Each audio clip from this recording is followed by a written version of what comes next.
안녕하세요. 오늘은 2월 24일 연중 7주간 월요일이고요. 마르코복음 9장 14절에서 29절의 말씀입니다. 특히 이제 마르코복음 9장은 양쪽이 이제 극단적으로 대비되는 주제들이 나옵니다. 9장 2절에 32절까지는 고통과 영광이라는 거죠. 7장, 8장까지 있고 이제 8장 마지막 9장 초에는 거룩한 변모가 있으면서 더 이상 비유로 말씀하시지 않고 직접적으로 주님께 말씀하시기 때문에 그런데 그래서 오늘 복음에서는 직접적으로 악령에 사로잡힌 아이를 이제 구하시면서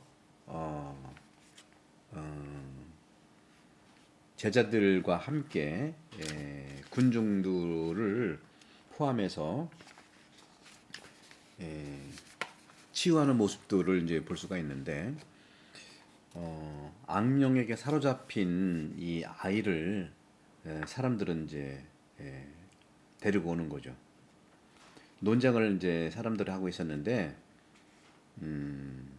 벙어리 영이 들린 제 아들을 스승님께 데리고 왔는데 막 뻣뻣해지고 뭐 이런 증상들을 얘기하고 스승님의 제자들에게 저 영을 쫓아내려고 했는데 그렇게 못했다는 거죠. 제자들은. 그러니까 예수님께서는 믿음이 없는 세대들아 탄식을 하시면 언제까지 너희 곁에 있어야 하느냐, 내가 언제까지 너희를 참아줘야 한다는 말이냐. 아이를 내게 데려오너라. 사람들이 아이를 데리고 와서 그 영은 예수님을 보자 곧바로 아이를 뒤흔들어댔고 아이는 땅에 쓰러져 거품을 흘리며 뒹굴었다. 그러면서 소상히 아버지에게 예수님이 이제 물어보죠. 얼마나 됐느냐? 이런 어릴 적부터 그랬다. 그런 내용들을 쭉 얘기하죠. 그러면서 하실 수 있으면 저희를 가엾이 여겨 도와주세요 했더니 아니 하실 수 있으면이 무슨 말이냐? 믿는 이에게는 모든 것이 가능하다는 거죠. 믿는 이에게는. 그러고서 아이 아버지가 바로 저는 믿습니다. 저도 이런 성경 안에서 즉시 아버지의 모습들이 사실 본당에 많이 있어요. 그러니까 본당이 유지되는 거 아니겠습니까? 믿음이 없는 저를 도와주세요.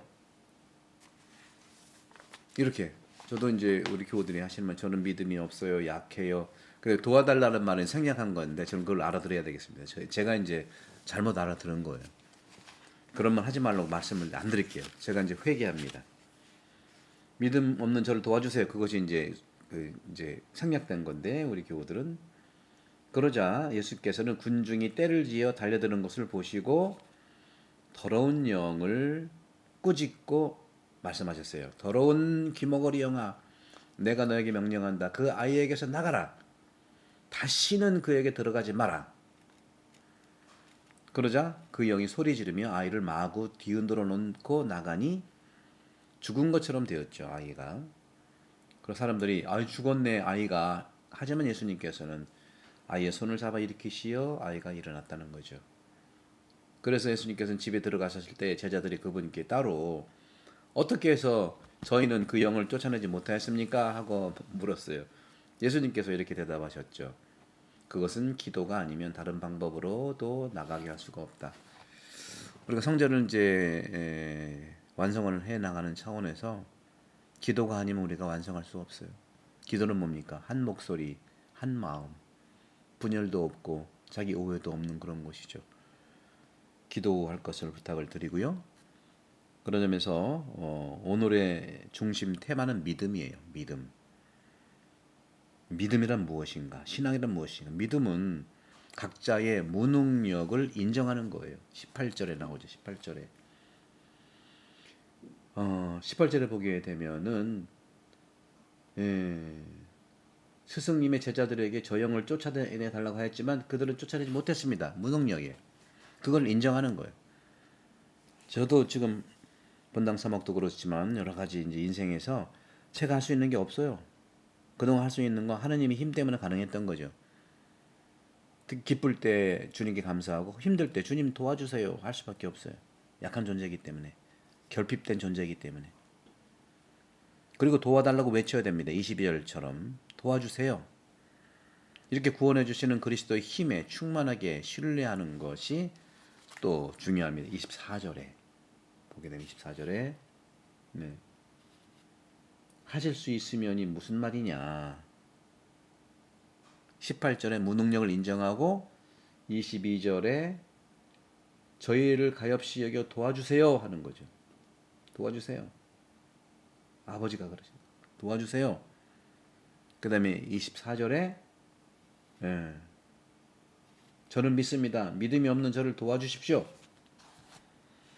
이런 점에서 마테오와 루카에 비해 마르코 이야기는 믿음의 특성이 더욱 발전된 형태로서 세 가지 특징이 드러납니다. 첫 번째는 제자들의 역할, 9장 14절에서 28절이죠. 둘째는 간질병이 있는 아이, 아버지와의 대화, 24절에서 21절, 24절. 그 다음에 끝으로 치유를 설명하는 거예요. 죽음에서 부활의 의미인데 26절에서 27절은 치유 설명이죠. 이런 점에서 우리는 이 오늘날에도 벙어리 영이 들린 이 현상들을 많이 발견할 수가 있는데요. 이 더러운 영, 병의 원인처럼 정신과 마음 안에 자리 잡을 수 있다는 거죠. 오해들, 자기 상상들, 확인도 안 해보고 자기가 봉사할 수 있는 하는 사람들을 흔들어대는 거 이유도 없이.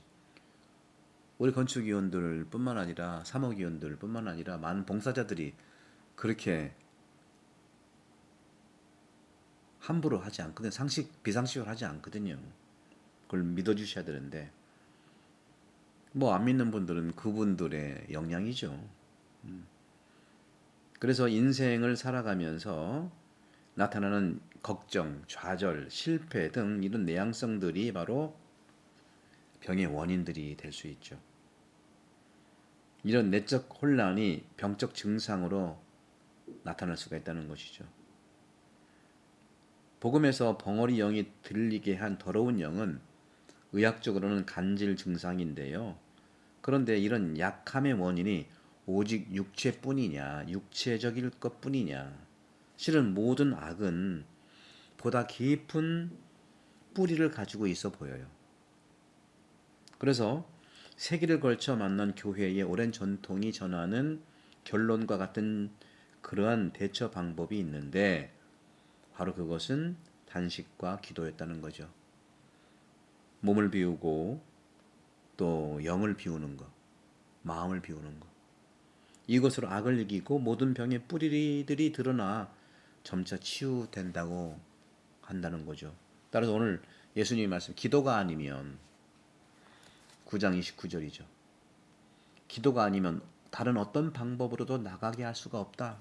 기도해야 됩니다. 그래서 매번 우리 성당에서는 어떤 중대한 일이 있기에 앞서서 우리가 지금 묵주기도 하고 있잖아요. 그래도 묵주기도를 하기 때문에 이렇게 어느 정도 고통은 있지만 불가능은 없을 수 있다고 저 기도하는 거죠. 하느님께서는요. 물질과 영을 모두 만드셨고요. 플라톤은 하늘과 땅은 초월할 수 없는 심연에 의해 분리됐다고 믿었지만 이러한 분리는 창조에서 온 것이 아니고 죄에서 왔다는 것이 성경과 교회의 전통적인 주장입니다. 분리는요. 그런 거예요. 죄에서 온 거예요. 결국 그리스도께서 주시는 구원이 이러한 분열과 분리를 끊어버리시는 걸 얘기해요. 이어주는 걸 얘기해요. 분리와 분열을 나가게 하고 이어주는 것이 그리스도께서 주신 구원이다. 기도는 또 그런 거고요. 그래서 고리기도라는 게 그런 거예요. 이어주는 거. 이것이 가톨릭 신앙이고 그리스도인의 믿음입니다. 이 믿음으로 기도하면 주님 안에서 성령께 인도되는 치유의 선물을 받게 되는 거예요. 참으로 그러므로 기도는 참으로 치유의 영역이다 하는 말씀을 드리고 싶고 이제 사순기가 이제 얼마 안 남았는데요. 여러분들 기도를 통해서 치유의 영향이 많이 보급되기를 함께 기도해 주시기 바라고, 또 구독선교와 많은 또 우리 신앙인들이 성화되고 상처받지 않고, 우리 서로가 사랑도 어려운데 상처를 주고받으면 안 되잖아요. 그들은 상처 준다고 하지 않고 자기 시기의 기준으로 된 의로움을 얘기하는 건데, 그런 성찰을 해볼 필요가 있어요. 자세히 볼 필요가 있어요. 성부와 성자와 성령께서는 여러분으로 강복합니다. 감사합니다.